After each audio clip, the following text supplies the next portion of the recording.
नमस्कार, आदाब। आपका स्वागत है द थिंकर शो। मैं आपके साथ प्रतीक। क्या आप जानते हैं प्रेमचंद के नाम के आगे मुंशी कैसे लगा?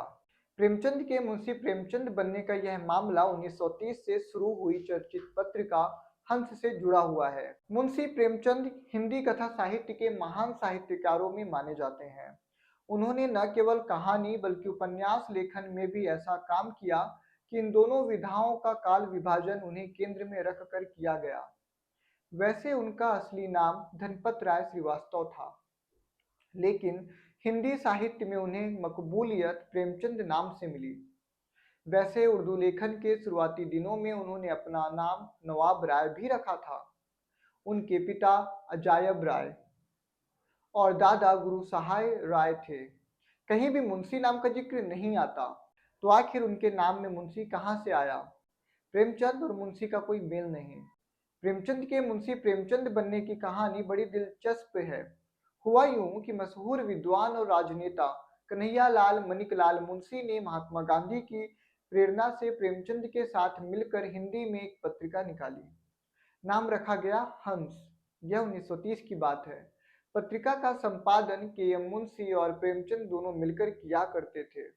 तब तक के एम मुंशी देश की बड़ी हस्ती बन चुके थे। वे कई विषयों के जानकार होने के साथ मशहूर वकील भी थे। उन्होंने गुजराती के साथ हिंदी और अंग्रेजी साहित्य के लिए भी काफी लेखन किया। मुंशी जी उस समय कांग्रेस पार्टी के बड़े नेता के तौर पर स्थापित हो चुके थे।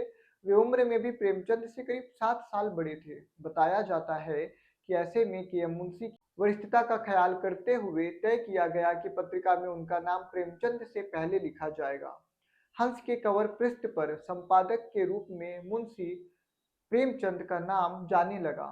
यह पत्रिका अंग्रेजों के खिलाफ बुद्धिजीवियों का हथियार थी। इसका मूल उद्देश्य देश की विभिन्न सामाजिक और राजनीतिक समस्याओं पर गहन चिंतन मनन करना तय किया गया, ताकि देश के आम जनमानस को अंग्रेजी राज के विरुद्ध जागृत किया जा सके।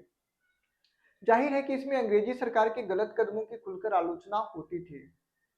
हंस के काम से अंग्रेजी सरकार महज 2 साल में तिलमिला गई। उसने प्रेस को जब्त करने का आदेश दिया। पत्रिका बीच में कुछ दिनों के लिए बंद हो गई और प्रेमचंद कर्ज में डूब गए। लेकिन लोगों के जेहन में हंस का नाम चढ़ गया और इसके संपादक मुंशी प्रेमचंद भी। स्वतंत्र लेखन में प्रेमचंद उस समय बड़ा नाम बन चुके थे। उनकी कहानियां और उपन्यास लोगों के बीच काफी लोकप्रिय हो चुके थे। वहीं के एम मुंशी गुजरात के रहने वाले थे। कहा जाता है कि राजनेता और बड़े विद्वान होने के बावजूद हिंदी प्रदेश में प्रेमचंद की लोकप्रियता उनसे ज्यादा थी। ऐसे में लोगों को एक बड़ी गलतफहमी हो गई। वे मान बैठे कि प्रेमचंद ही मुंशी प्रेमचंद है। इस गलतफहमी की वजह शायद यह भी हो सकती है कि उस समय आज की तरह अखबार और मीडिया के विभिन्न माध्यम नहीं थे। इसका एक कारण यह भी था कि अंग्रेजों के प्रतिबंध के चलते इसकी प्रतियां आसानी से उपलब्ध नहीं रहीं।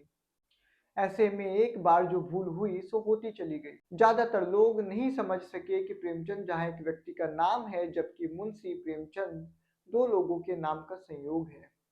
साहित्य के ध्रुव तारे प्रेमचंद ने राजनेता मुंशी के नाम को अपने में समेट लिया था। इसे प्रेमचंद की कामयाबी का भी सबूत माना जा सकता है। वक्त के साथ तो वे पहले से भी ज्यादा लोकप्रिय होते चले गए, साथ ही उनके नाम से जुड़ी यह गलतफहमी भी विस्तार पाती चली गई। आज की हालत यह है कि यदि कोई मुंशी का नाम ले ले तो उसके आगे प्रेमचंद नाम अपने आप ही आ जाता है। तो यह जानकारी आपको कैसी लगी जरूर बताइएगा, और साथ में इसी तरह की जानकारियों के लिए हमारे साथ बने रहें। धन्यवाद।